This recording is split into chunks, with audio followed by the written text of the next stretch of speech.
let me tell you guys, having a podcast is awesome. It's my favorite hobby. I love being on this podcast. But every once in a while, your co-host tells you that you need to review a fucking awful show that you gave up on, and then you have to binge it in a fucking week, and it fucking sucks.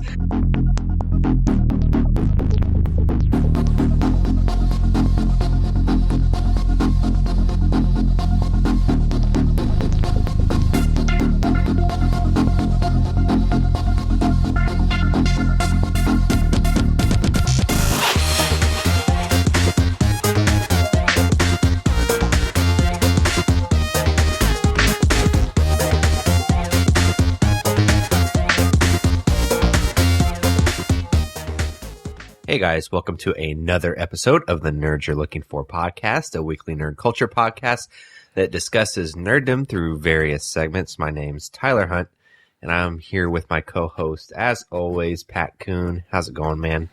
Tired, man. It's been a long day. We're kind of recording this a lot later than we normally do. I just got off stage like an hour and a half ago, and I went straight home pretty much after the show, and now we're sitting down and recording this. So. I like it, man. It's like the late night version, I feel like. I mean, we're already pretty dirty, but... Yeah. It'll be... did you ever listen to that show with Dr. Drew and Adam Carolla? What was that show called? Yeah. Loveline. Yeah, Loveline. Yeah, I remember that. That was a big thing when radio was still a thing. And I always just listened to it all the time because I was a weirdo. And none of the things mattered to me, none of the advice, because I was 12 years old. But yeah, it was just, I feel like we should just start doing that stuff. I mean, we have no insight whatsoever. But yeah, it's a weird thing that just came up just out of nowhere. We never really know where we're going to take any of this stuff. So it's always kind of a fun little journey. So I'm going to kind of monopolize this a little bit for a little bit. I have a couple of things that I wanted to talk about real quick before we get into the show. Like I just said, I just got off stage. I did some stand up. It was a lot of fun. Kind of talking a little bit more about that. I'm actually trying something a little bit different here on the 20th. I'm doing a sketch comedy show that I'm anxious about. It should be a good show. It's actually part of, I was asked to do, I guess Evansville has a sketch comedy group. I was not aware of it until just recently. They had asked me to come on, and I thought I was just kind of help them write some stuff. I had some, what I thought were pretty cool ideas, and they were just like, oh yeah, by the way, would you also want to be in it? And Tyler, you've seen me act, so that's not gonna go very well. But we're using one of my sketches, so I'm pretty excited about that. Is this live, or do you get multiple takes? Oh no, it's definitely going to be live for sure. No, it's called "What's Wrong with You, Man?" is what the group is called. It's going to be on the 20th at the Boca Lounge. So I guess the last show went really well, so I have high hopes for it. So at the very least, I'll get to say that I did it. We'll see how it goes, but other than that, I wanted to mention, and Tyler has no idea that I'm going to announce this, so I'm kind of excited. Are we ending the podcast? No, but it is a podcast related. I actually am going to start committing podultery.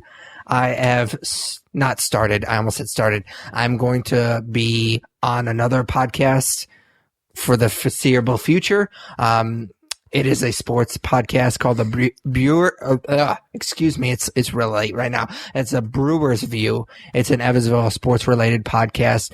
We've talked about this several times on the podcast. Tyler and I are big sports nerds as well, but we try to stay away from that on this podcast because we just know that for a majority of you guys, that's not something that you're interested in. So we don't want to take up too much of that time. So I was kind of kicking around a way for me to still talk about that kind of stuff. I actually even thought about doing like a solo fantasy football thing because I'm really into that. But this is a lot of work and I would want to do that like I do this. And I didn't want to take any more time from the YouTube or this podcast. And so I was really kind of hoping that I could get a chance to do it, but not be it be my thing. And so these guys, I know a couple of them. I've been friends with a couple of them for a little bit now, and they asked me to do it, and I've listened to their show. It's really good. They go really in depth, and I'm looking forward to it. And I'm just going to be kind of just a guest. I don't even want to say host, because I'm just going to come in and do my segment and kind of bounce. So I'm going to be covering mostly Chicago Bears stuff, which for those that know me, I'm a huge Bears fan, so I'm super excited about that. And I'm also going to be covering some IU football, which is exciting for Tyler, I guess, because he went to IU. Don't know a ton about IU, but I was kind of like, I was talking to my buddy. I was like, if I get a chance to talk about Bears, I will kind of do a little bit more research on the IU football just so I could talk about the Bears. So I'm definitely looking forward to it. It's going to be different, obviously, than what we do here. But yeah, so I'm going to be doing that show on the 20th, and I'm going to be starting. We're going to record on Sunday the 23rd will be my first episode. I'm not sure when that episode comes out, but definitely be looking out for that.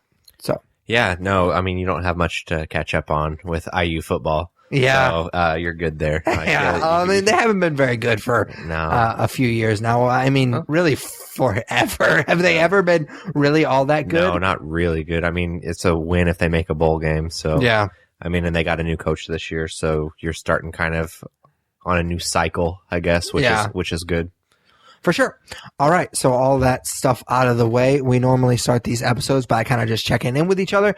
We call it what we're into. So what are you into this week? I am going to talk about the best show that we're going to talk about on this episode with a main character named Rick. With a main character named Rick. So on April Fool's Day, Adult Swim just started streaming the season 3 premiere of Rick and Morty, just on a loop for the entire night. And, articles were being published that, holy shit, Rick and Morty's on right now.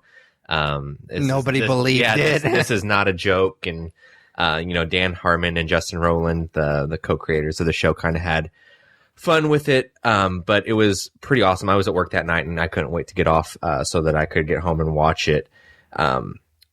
This episode in particular was just kind of a teaser for, well, not a teaser because it was a full episode, but basically just setting up season 3, which is going to premiere the rest of the episodes this summer. And it basically involved Rick trying to escape the prison that he was put into at the end of season 2. Spoiler alert. So of course, like all of, you're supposed to say spoiler alert before you do the spoiler. I mean, honestly, who watches Rick and Morty really for the overarching plot? Yeah, for sure. But of course there was, trippy science stuff going on like there is in each of the Rick and Morty episodes. But one of my favorite bits was at the beginning. They're traveling through Rick's memories. His one of the bug alien type creatures that has Rick captured. They're going through his memories, and their mind jumping between people, and other cool things happen. So all that science stuff is there. The trippy stuff that's really funny.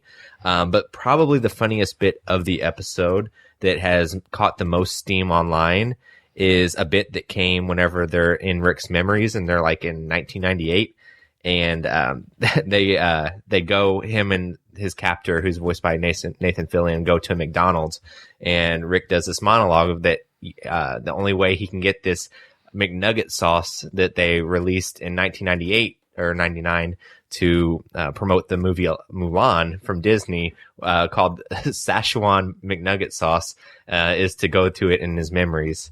And it's really fucking random and really funny because it turns out this is a real McNugget sauce that existed. And I've seen the commercial that was out for it in the late 90s. And it's just this really strange thing that they pull. And that show's so good at that. It's just a random thing that nobody fucking remembers.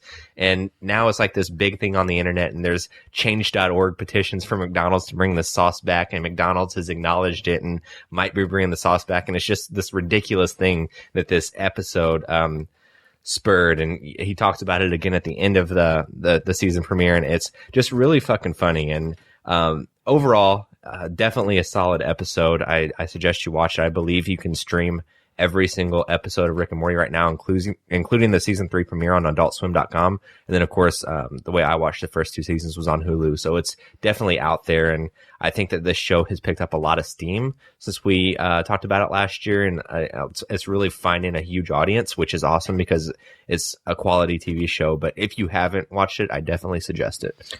Yeah, I checked this show out. I'd heard a lot of good things about it, but you had raved about it on an episode of the podcast, and so I finally checked it out, and I really, really enjoy it quite a lot. I mean, I like Dan Harmon from Community and other things, so I was definitely interested in it to begin with. I have not watched the premiere, but I will definitely check it out because I really like this show quite a lot.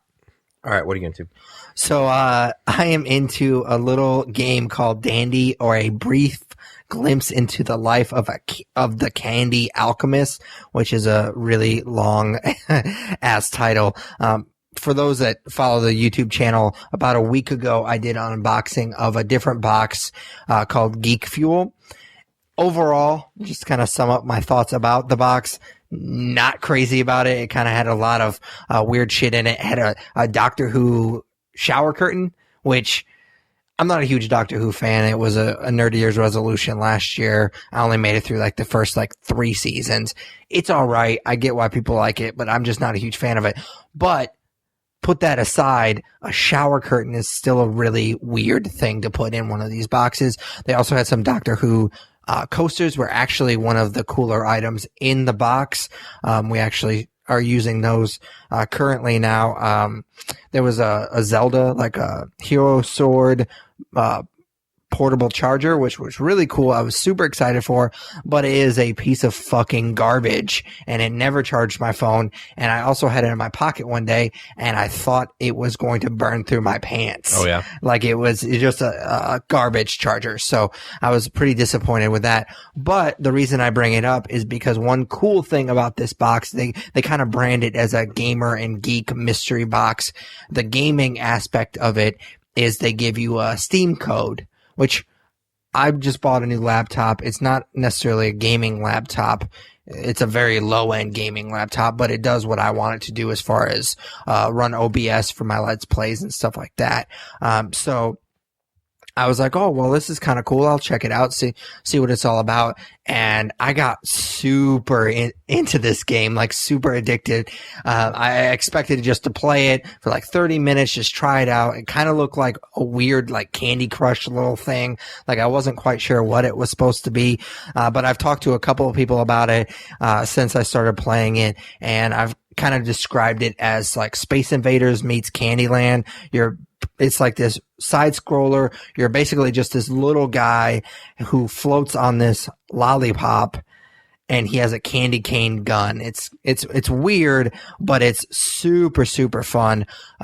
It's just, there's so many different enemies, and there's so many different power-ups that you can get, that it just makes it different every time that you play it. It's also permadeath, which is super frustrating, which when you end up going back to the end of the game or to the beginning of the game when you die, it changes. Like, I mean, a little bit, it builds really well, but also every time that you play through it, it's different, which I really like. But like I said, there's no checkpoints or anything like that. It's permadeath. So it's super frustrating. Like I've gotten to almost the end of the game and have died just on some random thing that's happened.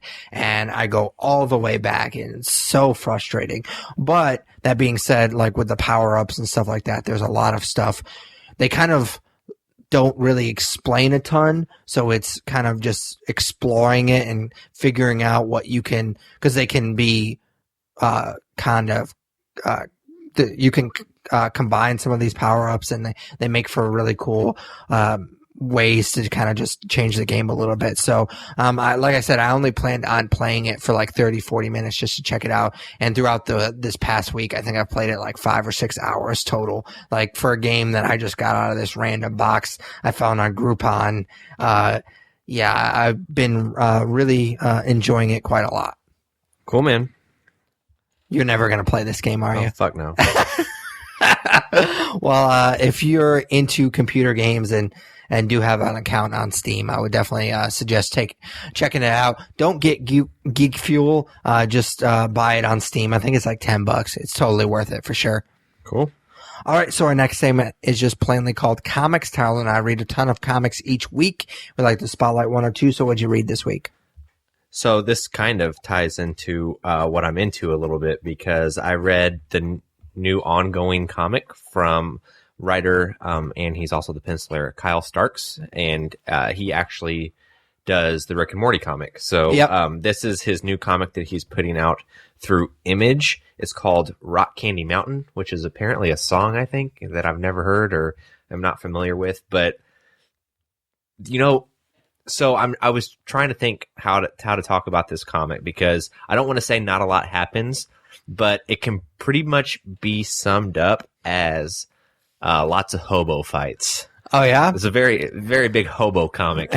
And you had me at hobo fights. Yeah, so I don't think that the market's necessarily oversaturated with hobo comics, but this is the one I think that's going to make it big, because it is fucking hilarious, just like his other stuff is. I actually haven't read, as much as I love Rick and Morty, I'm typically not too interested in comics based on TV shows, especially ones that are going on now. So not really something that I was interested in, but I've talked about his other work before on the podcast, like Sex Castle, and his brand of comedy just is right up my alley. And I don't know what it is, but the way he just kind of puts it all out there in the dialogue is really funny to me. So this comic's basically about this guy who hops onto a train. I forget his name, but he meets a hobo named Jackson, who's trying to find the mythological Rock Candy Mountain. And on this train, they encounter like the hobo mafia, who kind of rough him up a little bit. You do. Yeah, exactly. And give him shit. And basically these two kind of form an alliance, and they end up jumping off the train to avoid said mafia, the famous hobo mafia, and kind of set off on their adventure together. They kind of form a friendship and a bond, and Jackson's promises to take the other character back to where he's from if he helps him find Rock Candy Mountain. So that's kind of the adventure we're set on. One of my favorite parts of the comic is the end sets up issue 2, and it says, it promises that you'll learn more about the characters in issue 2, but not too much, because it's going to be Hobo Fight Club. And it's just so far out there and so crazy. Like the devil's in it, and there's a lot of moving pieces going on, but it's so funny, and the dialogue is so great. Like even something as simple as Jackson telling the other character that he has to pick his hobo name, and just the way that Starks writes this is so funny. And I don't think there's ever been another comic that I've read besides the stuff that he's wrote that makes me laugh out loud, and this stuff does. He's a really talented guy, and everything original he's done that I've read has been gold. Of course, I'm a little biased because, as I mentioned before, when I've talked about him, he is from Evansville, and I think that's pretty cool that somebody from the city we live in is doing something cool like that and making really creative things that are really great. But we've said it before, props to Image, because they give creators like this the platform to do something original, and I don't know how much more original you can get than Hobo Fight Club. So definitely check out Rock Candy Mountain. I loved it, and it's cool that it's ongoing, whereas the other stuff I've read from him have just been graphic novels that have a definite end. So how does this tie into Rick and Morty? Because he writes Rick and Morty, the comic. Oh, okay, yeah. So this particular comic, I was confused. Sorry if that was misleading. This is way past my bedtime, and I think I might have missed that. I'm sorry if that's misleading, but Kyle Starks also writes the Rick and Morty comic, which was my tie-in to Rick and Morty. Some reason I thought that this was a Rick and Morty comic, and I was just like, where does this tie in? No, sorry, my bad. It's probably me. So the comic that I want to talk about is the Amory Wars, Good Apollo on Burning Star 4. I don't know what it is about this episode. I have really, really long titles for everything that I'm going to talk about this week. This is actually the long-awaited fourth installment in the Amory War saga, I guess you would call it. For those that don't know me personally, I'm actually a huge Coheed and Cambria fan, and Amory Wars is the story that goes along with that band. Coheed and Cambria are actually characters in this comic book. I was a fan of the band, basically since I was like a sophomore or junior in high school. And I actually didn't know that it was even based on a comic book until, I think my freshman year in college. I just thought they were really weird dudes, with a really weird, band name. Because the music is really awesome and the lyrics are pretty vague. They're weird at times, but pretty vague. You don't really necessarily need to know the story of the comic book. But once I figured out or found out that it was based on a comic book, I loved the band even more because I was really starting to kind of get back into comics around that time. So I obviously started to like it even more because of that. It's hard for me to say because I am a huge fanboy of the band, but the first comic, Second Stage Turban Blade, which of course goes along with the album of the same name, is pretty rough.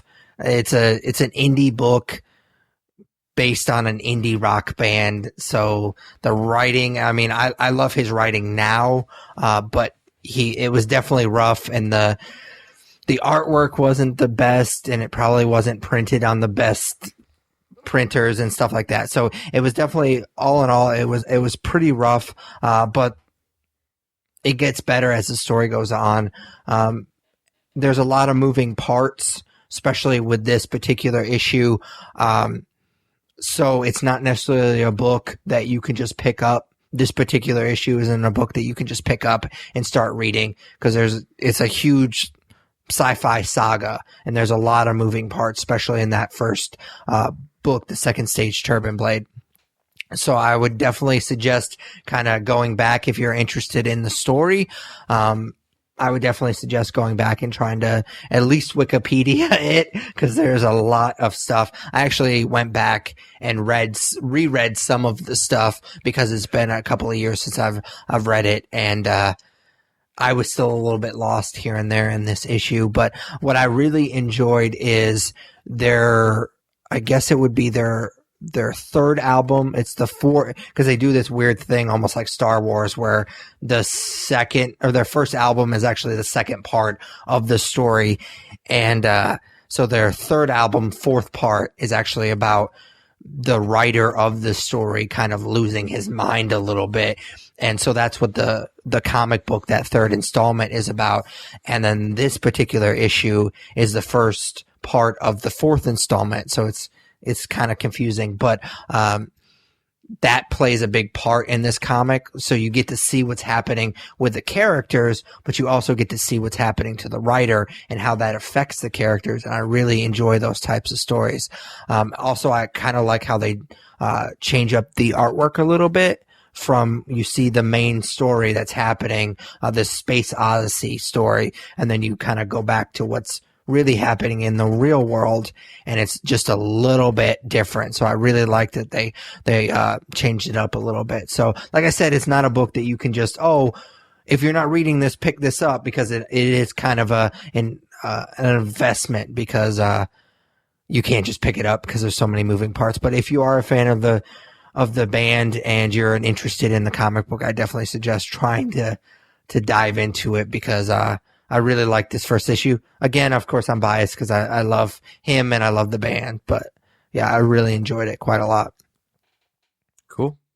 You have nothing to say. No, not at all. You don't really like the band, do you? They're okay. I'm not I mean, if their music's okay, I'm not going to go buy their comic. That's just me. So, yeah, I don't think you would like it very much. Yeah. I mean, it's not the best, and I understand that, but because I like their music and I like the fact that all of the effort and detail that went into creating this huge saga, and the fact that they have these albums that go along, I just think it's a really cool idea, and so I really appreciate that. So I kind of give them a pass on some of the stuff that probably I'm a hypocrite for criticizing other books and not criticizing this, but oh well. Cool. All right, so nerd news. Yeah, so every week we talk about the big nerd headlines that came up since the last time we spoke, and this week is no different. So I got a few here. The first one is pretty cool. So they had teased it at the end of their final run together, but it has been announced when Greg Capullo and Scott Snyder are going to rejoin forces for a Batman story, and it's coming later this year. It's going to be in a comic called Dark Knight's Metal. As far as what I can tell from what's been announced and what Scott Snyder said, I mean, obviously they're keeping a lot under wraps, but it's mostly Batman, but it kind of plays it with the bigger DC Rebirth universe as well. And it's going to examine every choice a hero doesn't take and every path they don't walk and open up worlds that are forged by nightmares. So again, cool. Very vague. They released a promo image, which is of course of Batman, and it's pretty cool. His cape is tattered and he's holding two axes. So yeah, I don't know. There's not a ton to say because they don't even lead on what it's going to be about. They just kind of tease it a little bit, but obviously, like, you know, we talk about him, it seems like every other episode. We're huge fans, so it's pretty cool that they're back together. I think Capullo had mentioned back in December that he signed another contract with DC Comics, which is awesome because as much as I love Reborn, I really do love his artwork on Batman. So it's cool that they're coming back. Yeah, I don't have a whole lot to add. Just kind of second what you said. I am really enjoying Reborn quite a lot. I'm sad that it's going to be ending. I think it's next issue, isn't it? Yeah, I didn't realize it was so short until recently. Yeah, I'll have to reread it because I've really, really enjoyed it so far. His artwork is just crazy, man. Yeah, it seems like they just hit the peak of the iceberg with that. Like I imagine Mark Millar has to have other ideas because he created in just 6 issues this vast world.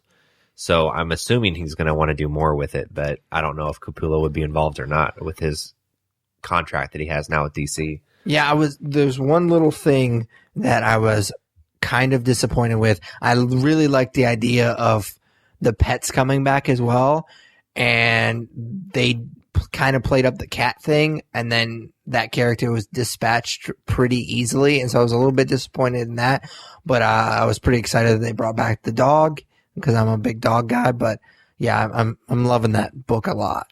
Yeah, for sure, dude. Let's see.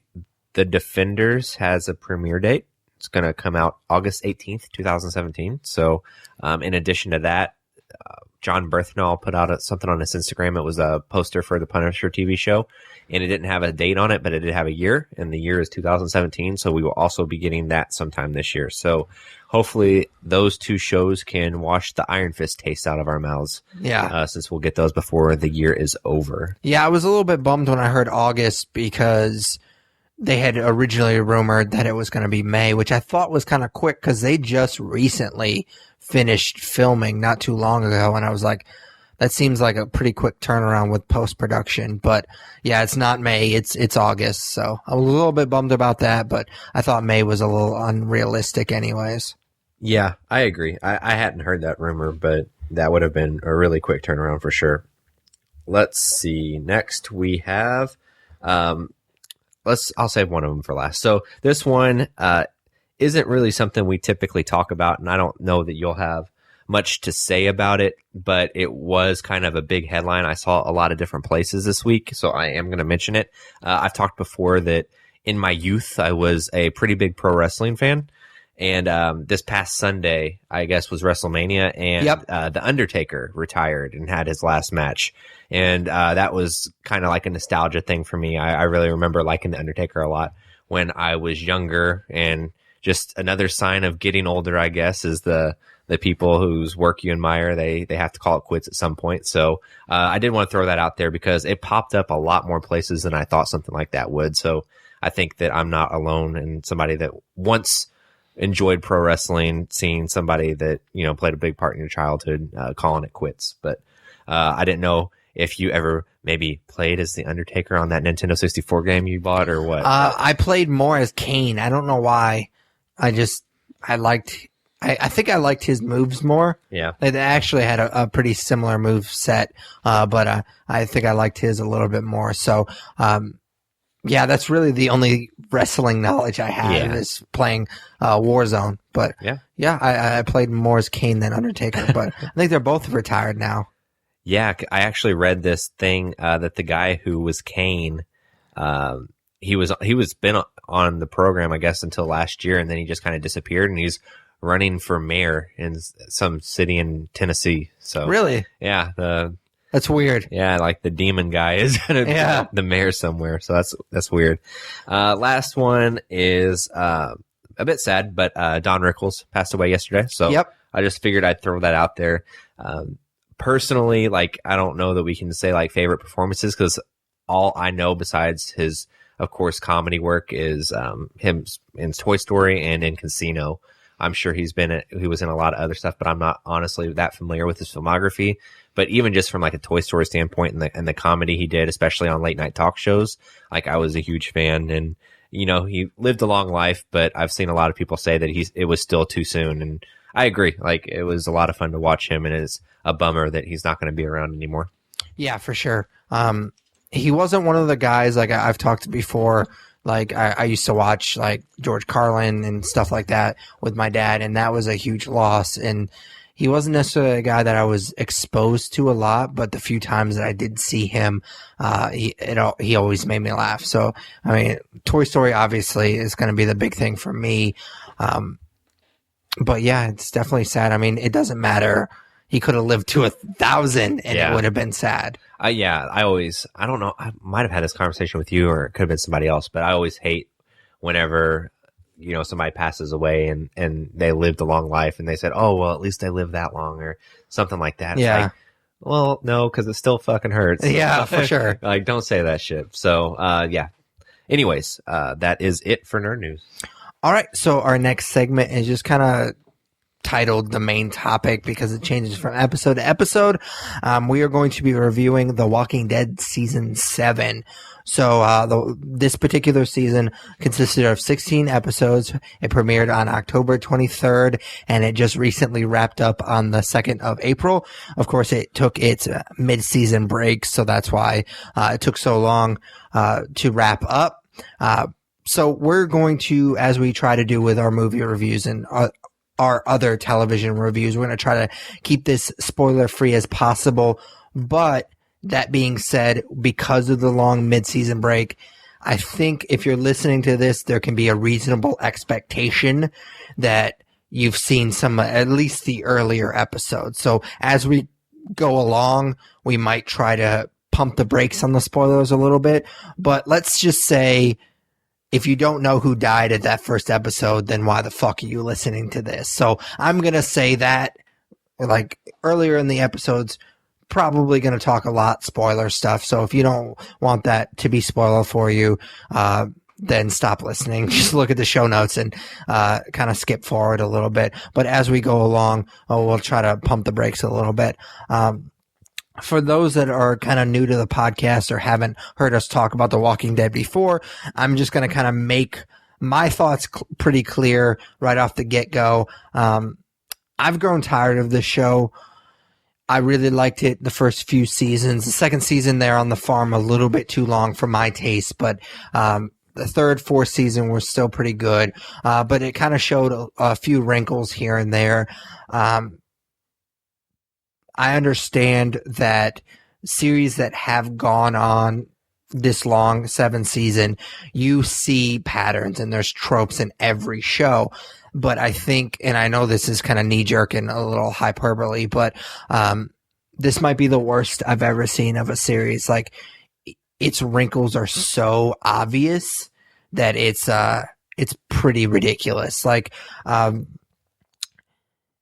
there's at least 6 or 7 episodes where almost nothing of substance happens in this season. And I think that's actually being generous. It's probably closer to 10 in this season, that just basically all they do is they service the big episodes, the season premiere, the mid-season breaks, the break premiere, and so on and so forth.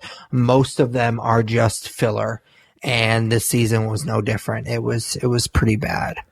Yeah. So let me tell you guys, having a podcast is awesome. It's my favorite hobby. I love being on this podcast, but every once in a while, your co-host tells you that you need to review a fucking awful show that you gave up on, and then you have to binge it in a fucking week, and it fucking sucks. At least I didn't ask you to watch Fear the Walking Dead. You think Walking Dead is bad? Watch that fucking show. No, I gave up on that show after the pilot. But no, I had suffered through this show, and I watched the first 3 episodes of this season and decided that I was done. And I gave up on it, and I pulled you back in. And I put it away, and then Pat pulled me back in, and just a little bit behind the curtains, there wasn't much else to talk about this week, so no movies to review or video games to review or anything like that. So we settled on this, and let me tell you, binging this show in the last week was tough. It is not an easy show to watch anymore, like Pat said.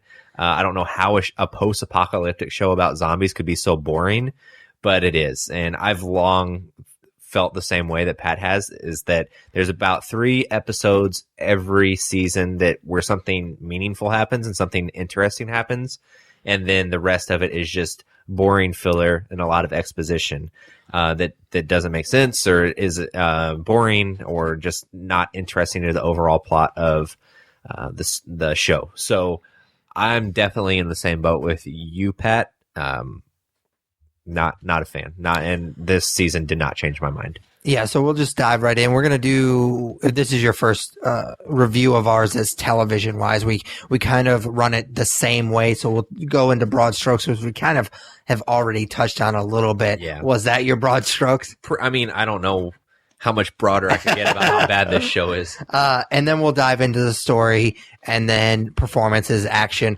The big change is that we talk about a couple of notable episodes, which was really tough with this season of television. But just kind of a little bit more that I want to talk about as far as my broad strokes before we get into the story.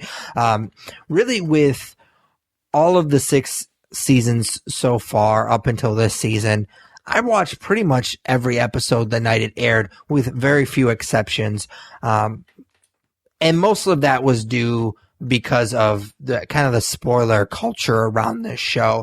For whatever reason, this and Game of Thrones usually gets spoiled pretty easily. Yeah. I don't know what it is about. It's really not even the fans. It's really just kind of AMC and HBO and Facebook and certain, like, I don't know what it is. I just can't stay away from it. But it's also because the earlier seasons I really liked the show. But for season 7, like you said, it felt more like homework, and I fell several episodes behind both breaks. Like, they were ending the mid-season break, and I was still like 3 or 4 episodes behind. And just this past week, they had the season finale. And normally I would be like completely caught up because I wouldn't want any of that shit spoiled for me. And I was still like 4 or 5 episodes behind. And so I binged the last 4 or 5 episodes this week. So I wasn't quite as far as you were, but I was a little bit behind. And kind of like with you, if it wasn't for us reviewing it, I don't know if I would have ever finished it. They were unbelievably boring. You have the kind of the episode after the break is always fairly interesting. And then the rest of the episodes are just leading up, or just service to the season finale. Yeah. And then this part of the season finale is always, and this kind of goes for a lot of seasons of television, or a series of television.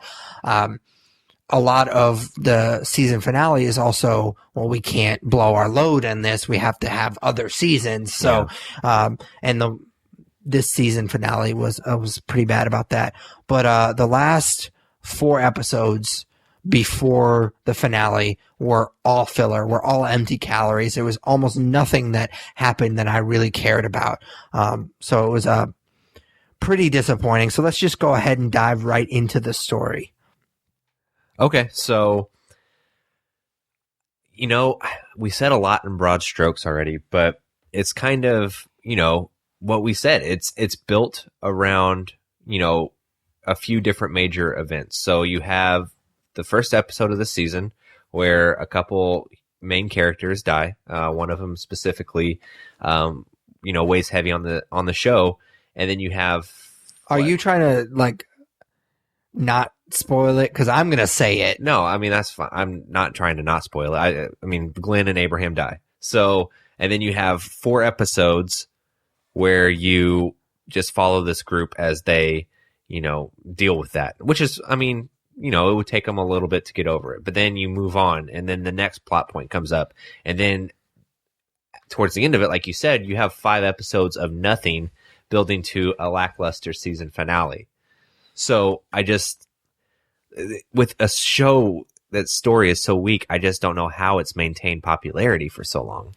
Well, I mean, they're losing ratings. I think that I read somewhere that this season finale was their lowest since like 2012. So, I mean, I think people are starting to come around to where we're at, which I'll give props to my buddy Mike, who formerly was on The Obsessive Viewer. He's been saying this since like season 2. He's like, nah, I'm done with that show. Like, it's boring. I'm like, no, I don't know if we're watching the same show because I still liked it. Yeah, The Farm went on a little too long for my taste, but still, I thought season 3, season 4, like it had its moments where it's really good. But yeah, I mean, it's showing its warts for sure. It's just super formulaic. Oh yeah, for sure. So this season, kind of where what Tyler was talking about, picks up immediately where season 6 left off, and that might be the cheapest of all cheap cliffhangers. And we've talked about it before. The season 6 season finale was super super cheap. And I had been kind of saying it all through that break in between the 2 seasons that I thought it was going to be Sasha, because they had been building up that relationship between Abraham and Sasha, and that's another trope in this show, is you can kind of always tell when they're building up a relationship, especially a newly founded relationship. One of those people are going to bite the dust for sure. And I was just happened to be wrong on that on the person, and I didn't think that Glenn was going to get it just because that's what happens in the comic book. But I really liked how they mixed it up. They brought something back from the comic book, but they didn't make it exactly like it. So I thought it was kind of cute the way they did it.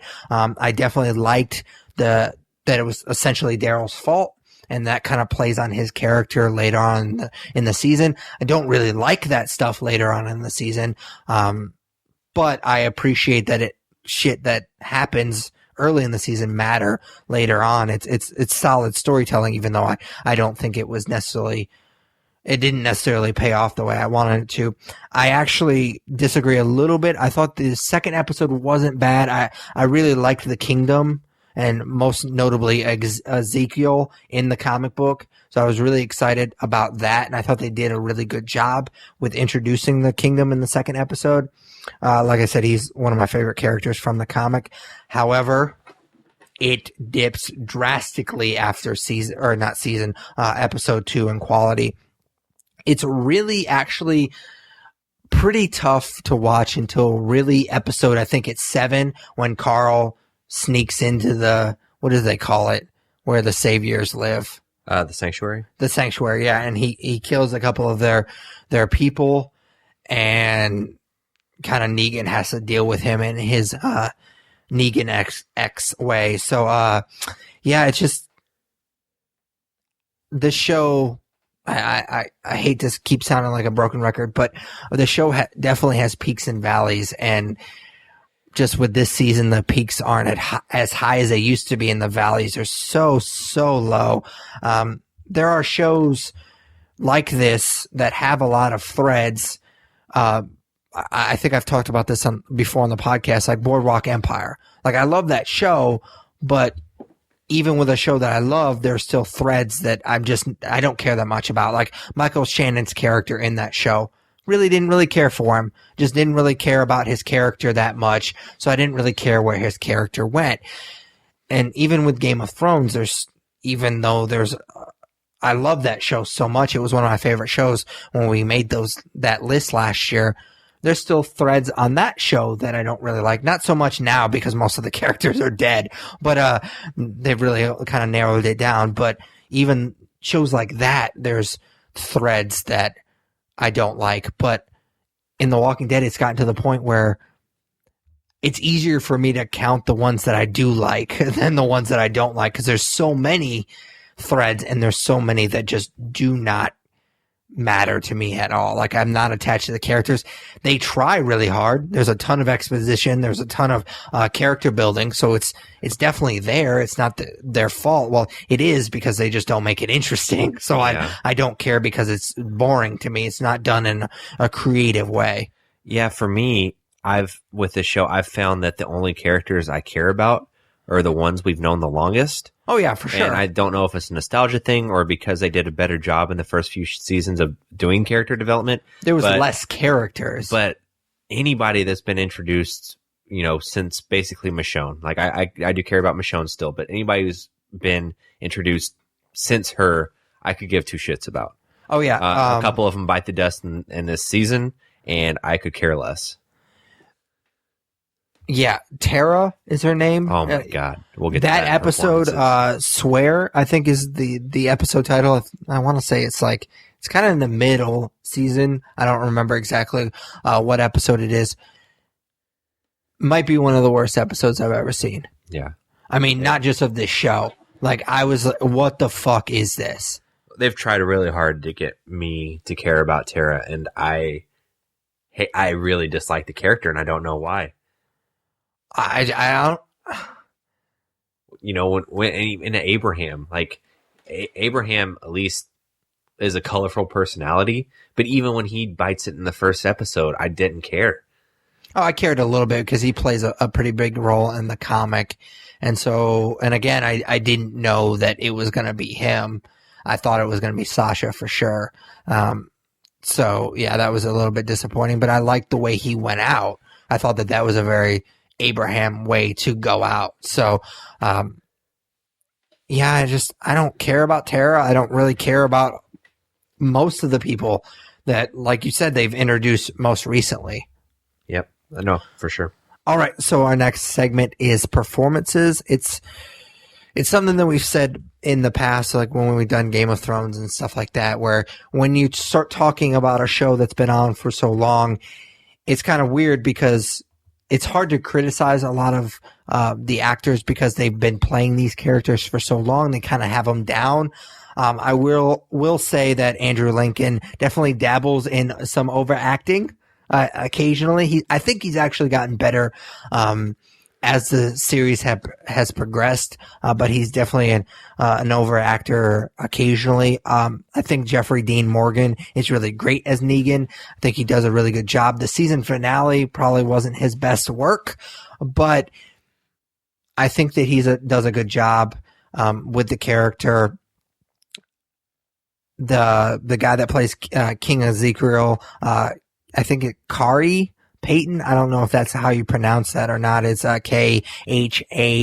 I'm gonna go with Kari Payton. He does a really good job as well. I'd never seen him in anything else, and I think he does a phenomenal job as King Ezekiel. But again, I like that character from the comics, so I might be a little biased. Just to kind of throw a little bit more negative, not that we need any more negative in this review. As much as I like Norman Reedus, he is not a good crier. He looks like a little baby. Like, seriously, like he cries like a little bitch. He doesn't do a very good job at it at all. And so it's kind of a shame because I like Daryl as a character. He's one of the few characters that I really like in this show, even though he's really not in it a ton in this season because he does have to go away for a while with the Savior. So he gets his own Savior episode, so to speak, and Eugene gets one, which is another bad episode as well. But he's just not a very good crier. Yeah. So my opinion on the performances, and we've said this in other shows that we've reviewed, is that the people that have been on this show for a while know their characters and know how to play their characters and typically do an okay job. Other shows, we would say they typically do a great job because they've played them for 8 years, but this show, they typically do an okay job. I am not the biggest Andrew Lincoln fan like you. Honestly, I don't know what the appeal of Daryl is because I don't think Norman Reedus is a very good actor. Really? He kind of does the dark and broody thing, but you can't do that for 7 years and leave me still interested in the character. So he's okay. As far as people that are really bad, Chandler Riggs has not aged well. No. He's bad. He's awful as Carl. And then Alana Masterson, who plays Tara, I think she's awful. And maybe it's because I hate the character, but I think that has a lot to do with it. I think that she's delivering a really poor performance. I do want to end with the good note, though. If it weren't for why did I just blank on his name? Jeffrey Dean Morgan. I don't know that I would have been able to make it through this season. He's great. I would have probably thrown in the towel and told you that I will review the few episodes I watched but anytime he's in an episode, I'm immediately intrigued.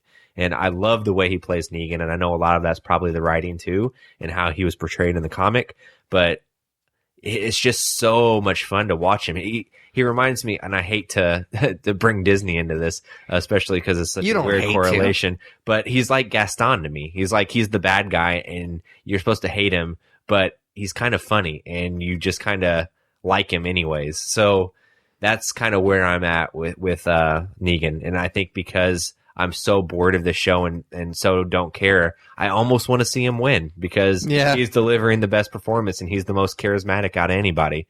The show is so dreary and his character is so upbeat and funny that it's refreshing. And I found myself actually rooting for him even after that is really weird. Yeah, after he bashed my favorite character's head in. So that's kind of where I was with this season. I'm not feeling the things I'm supposed to. So that kind of transitions very, very well into the next segment that we're going to talk about, the action. The reason I say that it kind of transitions very well is because I know the first episode got criticized a lot because of the bashing of said head. A lot of people criticize it as kind of like teetering that line of torture porn. Honestly, the eye thing is a little too much, but that's what happens in the comic book, so it didn't really bother me that much. I think it's actually one of the things that they did well, the few things that they did well on this season is that episode. It has to be that way. Like, I feel like the season kind of falls apart if it's not that big of a deal. Like, if they kind of tone it down a little bit, some of the episodes that come later where they're bitching about it and they're moaning about it, if it wasn't that big of a deal, if it wasn't that over the top, I don't think that we would have felt for these characters. Not that I really felt for these characters anyways, but the people that really dig this show might not have felt the same way about it. These characters just seem like a bunch of baby back bitches if that's not as traumatic as it is. So I didn't have necessarily a problem with it as much as some other people did. I also liked Rick and Michonne's little field trip at the fairgrounds towards the end of this season. That's one of the few parts of the end of the season that I did enjoy. It seemed like they were kind of having fun, so I was actually one of the few times I was having fun watching the show. And then the season finale was pretty cool. It could have been a lot better. There was still a lot of exposition and there was still a lot of filler even in the season finale. But once it started getting going, it was still pretty cool. That fucking tiger is badass. I love that we got to see that in action because I figured they were going to tease that all season and we were never going to see it. I mean, we did get to see it somewhat and I can't remember her name. So that's why I keep saying it. Not Shiva, is it? Yeah, I think it might be. Yeah. Which is embarrassing because I read the comic as well. I just can't remember her name. But, so I was pretty happy with that. But still, even then, it was, an hour plus episode, and you really only got to see maybe 20 minutes of all-out action. I kind of assumed it would all be all-out action, which I don't know why I assumed that because this whole fucking show is just filler. But yeah, no, I agree. For a show that really hinges itself on its season finales, the season finale in this case was really weak, and it's almost at this point, like, I'm not going to spoil who bites it, but if it's a season finale of The Walking Dead, somebody, you just assume the main character is going to die, and that you just go into it knowing that like the tropes are ridiculous. But I know we're supposed to be talking about action, so how do you train a tiger to attack certain people was my question. Well, he says something about it, and I'm gonna paraphrase really badly, but he was just basically he saved her that one time, and he's like, she could have just left, or she could have torn me apart at this point, and she hasn't yet. That was all the explanation I think we ever got about it. No, so that would explain why she doesn't attack him. Why does she know to only attack the saviors in that incident? But if we're doing that, why do the trash people talk so fucking weird? They're just they were just regular people before the apocalypse. Why do they talk like they're just learning English? Which all speaks testaments to where this show's at. But as far as action goes, like, it was more of the same. You have every so often there being a cool zombie kill. Like, one that really sticks out to me in particular is whenever they're going down the highway with the wire between the cars, and they that's basically cool. mow down an entire mob of walkers, which was pretty cool. But besides that, not much sticks out to me. Like, there's the scene with the trash people. I forget their name. I just know the girl. Scavengers. Yeah, I don't know their name. The girl with the weird haircut was in that Halloween, the Holidays movie I talked about being the worst movie I saw last year. Yeah, she was in the Halloween segment of that. Halloween segment of that. And so, or maybe it was a different anthology movie. Anyways, besides the point, whenever in that episode, Rick gets thrown into like this makeshift garbage coliseum, where he fights this walker that they rigged up with a bunch of stuff running through its body, and that scene was almost like a video game. It was kind of cool, pretty far fetched, but again, this is a show about zombies, so whatever. But besides that, like, not much sticks out to me as being great, not much sticks out to me as being bad.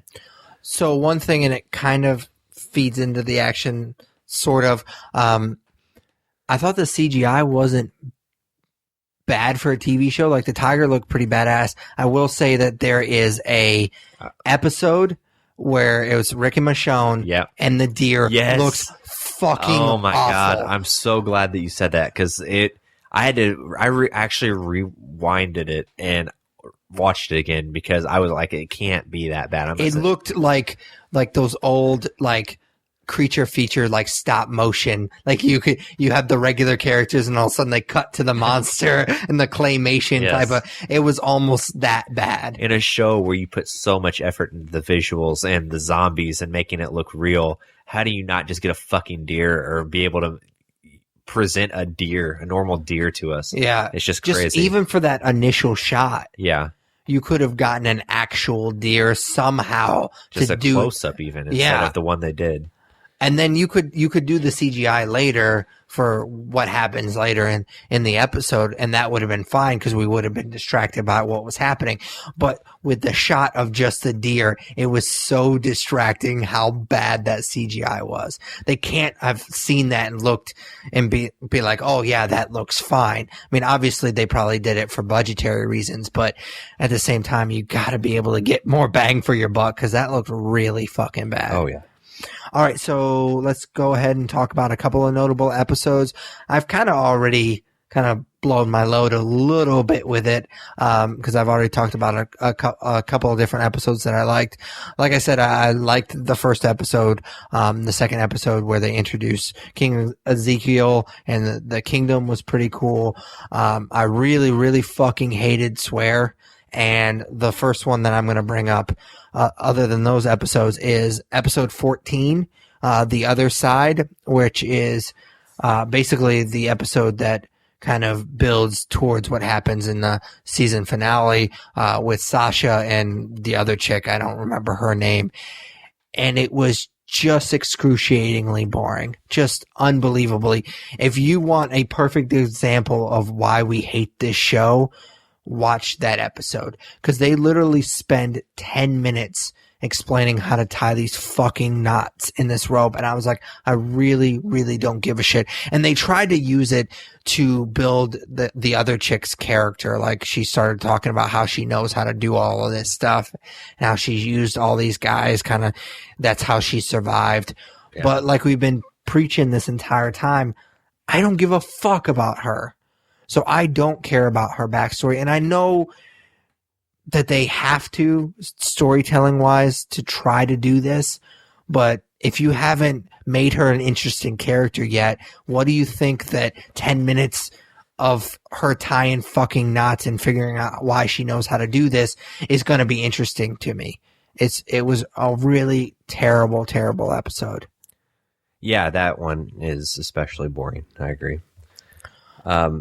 My first notable episode is actually probably my favorite episode of the season, and that's episode 7, Sing Me a Song. And that is the episode where Carl sneaks into the sanctuary, and it's basically the Jeffrey Dean Morgan show, that episode. And the way that he talks with Carl, and he has him take his bandage off his eye and is going on about how that shit is gross and makes him cry. Like, I know that you're supposed to sympathize with Carl, but it's just so funny to me. And then, of course, him going back to Alexandria and holding Judith and sitting on the porch with her and making Olivia make them lemonade. And it's all kind of perverse and weird. For sure. But the way that he, like I said, it's his episode. It's his show, his moment of the show to just go all out as Negan and really make the viewer feel uncomfortable with how he's kind of treating Carl, and then, holding an infant child, or a toddler, I guess, at that point, and the way that he makes fun of Olivia's weight and then feels bad about it, and his way of reconciling with her was said, like, we can have sex if you want, and she slaps him, and it just shows what like a slimy character he is. But with, like I said, when we were talking about performances, he kind of has that charisma that makes it kind of funny too. So that show was a lot of fun to watch. There's not a lot of action, but just watching him act as Negan, that's one part of the show that I really have enjoyed. Yeah, so with these notable episodes, I probably should have gone with something that I liked, just kind of balance out the review a little bit. But that's a good one. I do enjoy that episode a lot. The other episode that I wanted to bring up, I'm actually going to combine two as kind of my last notable episode. I really fucking hated the Savior compound episodes with Daryl and then Eugene later in the season. I thought they were boring as shit. I mean, they're kind of two sides of the coin, because Daryl is obviously not into all the stuff that happens at the Savior's compound. So, he's basically their slave because he doesn't conform to anything, but Eugene's just a fucking coward. So he's just like, yep. I'm totally Negan. I'm totally fine with all of this. And so he just starts immediately trying to help them out. And so obviously that's what they were going for, but I just didn't care. I really didn't care about them at all. And there's actually not that much Negan in those episodes either, which is kind of disappointing. So I wanted to combine those because it was as soon as you have Daryl, and so you're not quite sure what's going to happen to him. And so he gets his Savior episode. And then as soon as Eugene gets taken later in the season, I was like, fuck, now I got to watch another one of those goddamn episodes. And sure enough, I don't know if it was necessarily the next episode or maybe it was the following episode, we got to see Eugene's Savior episode. And again, it was a little bit different. So I appreciated it in that aspect, but it was still pretty boring. So I hate to jump in and beat a dead horse, but episode 11 was actually my second notable episode as well. That's the Hostiles and Calamities, which you were talking about with Eugene whenever he conforms. And what was so disappointing about that episode to me was I thought that it would be a cool idea. Like, you take a weak-minded character and you show how somebody could be conformed to, say, I am Negan, and basically work for this guy. And while that could have been awesome, it turned out to be a really boring episode, like you said, and not much happens. And even though you're in the sanctuary, you don't get near enough Negan, which was disappointing. One plot point of that episode I did like, though, was the stuff with Dwight. I think that he's a pretty lame character overall, but the stuff with his wife has always kind of intrigued me, because Negan takes her as one of his wives, and he just kind of, he's bent over and taken it because he got his face burned and all that stuff that you kind of gather about their backstory. And he's sent out to look for her because she's the person who, spoiler alert, sets Daryl free. And he goes back to their home, and she writes like this long note to him about how she thought he'd bring pretzels and beer or whatever. And he did bring that. And I thought that was just a little heartbreaking. And, it's gotta be that makes me feel more uncomfortable than Jeffrey Dean Morgan bashing somebody's head in with a bat was the manipulative part of him taking somebody else's wife as his own and just being so broken down that you let it happen. So that was definitely one of the more uneasy parts of the season for me that actually elicited a response. So I enjoyed that, but I really wish that they had done more with the Eugene stuff because I thought it was a cool concept, but they failed like they did most of the season. So star rating, obviously it's not gonna be a good one. We've kind of bashed it for the last half an hour or so. So what's your star rating for The Walking Dead season 7? 2 stars. Yeah, I'm gonna go 2 stars as well. I was gonna go 2.5, but the more we talked about it, we kind of bashed it a lot more than I thought we would. I mean, I knew it was going to be bad, but I didn't know it was going to be this bad. So the more I talked about it, the more I was just like, why am I giving it that half-star credit? Like, I'm definitely not going to recommend it because it felt like homework most of the season.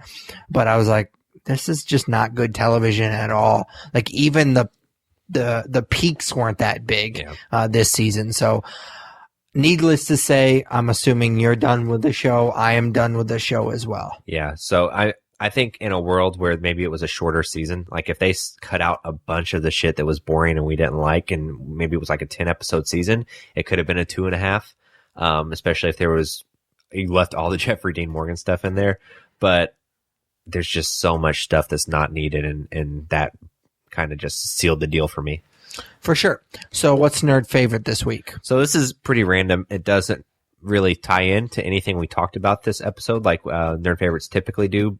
I was sitting at home just kind of prepping for the episode and looked over my bookcase and saw a bunch of Stephen King books and got excited about the It movie coming out this year and the Castle Rock TV show that J.J. Abrams is producing. So I am just kind of curious what your favorite Stephen King horror story is.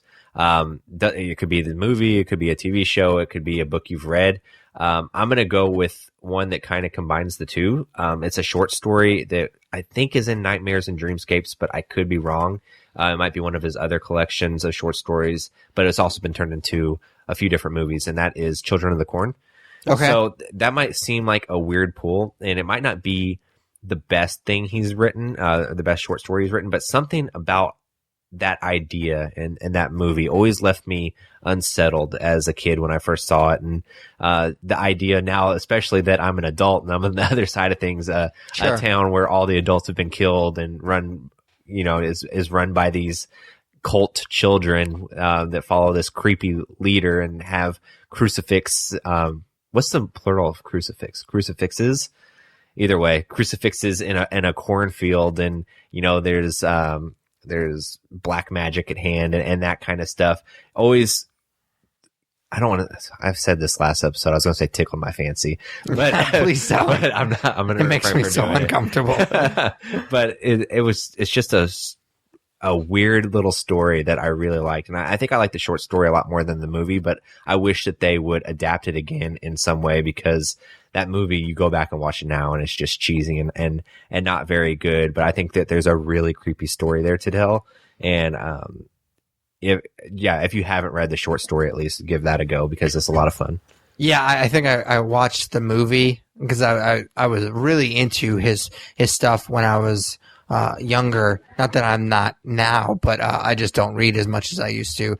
And I actually watched the movie and I was just like, this is kind of stupid. And so I never got around to reading the short story, but I'm definitely interested in it. If we're sticking to strictly horror, I kind of have to go with the obvious choice, and it's It. If we're just kind of doing Stephen King in general, I really, really liked 11/22/63, even though I'm not a big time travel guy. I am a big history guy, so I kind of like the idea of somebody from the future living in that world. I think that's pretty cool. But it is just, I think the longest book I've ever read. It's certainly the most scared I've ever been reading a book, which is, I think it's pretty hard to do when you're that talented of a writer, to kind of just convey that with just words and you don't have any kind of imagery. I think it's pretty scary. I'm definitely looking forward to the new movie. For sure. All right, so that's it for episode 136 of the Nerds You're Looking For podcast. As always, we really appreciate if you followed us on Twitter and Instagram. It's both at the Nerds Podcast. Like us on Facebook, follow us on Google Plus, vote for us for Podcast of the Month at podcastland.com. Also, comment and subscribe to our YouTube channel. You can also check out our Twitch channel. Tyler does a weekly stream Monday at 9 p.m. Central. Also, subscribe, rate, review us on iTunes, Stitcher Radio, basically any good podcatcher you use, we're on it. And you can also email us at thenerdyourlookingfor@gmail.com. For Patrick Kuhn, Tyler Hunt. we are the Nerds You're Looking For. Take it easy, guys. Later, guys.